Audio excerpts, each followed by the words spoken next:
నువ్వు దొంగతనం చేసి తీసుకొస్తున్నావు దేవుడి దగ్గరికి.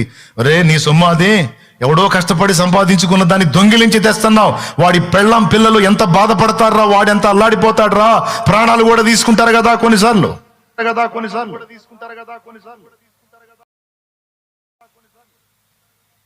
ఎంత శాపం అది. నువ్వు దీవించబడుతున్నావా? నువ్వు అనుభవిస్తున్నావా? నువ్వు తిని ప్రశాంతంగా ఉండగలుగుతున్నావా? నువ్వు తాగుబోతు అయిపోయావు, నీ పిల్లలు తాగుబోతులు అయ్యారు, నీ భార్య తాగుబోతైంది. ఆడ మగ తేడా లేకుండా నువ్వు తీసుకొచ్చే ఆ హేయమైన డబ్బుతో మొత్తం నీ ఫ్యామిలీ, నీ కుటుంబం, నీ కాపురం, నీ ఫ్యామిలీ మొత్తం శపించబడింది కదా.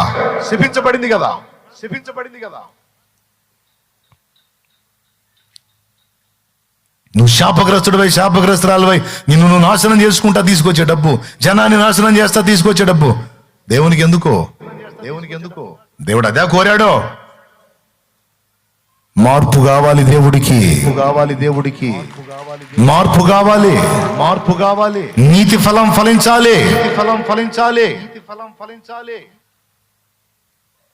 నువ్వు కొంచెం తెచ్చినా అది న్యాయమైనదై ఉండాలి, హేయమైనదై ఉండకూడదు.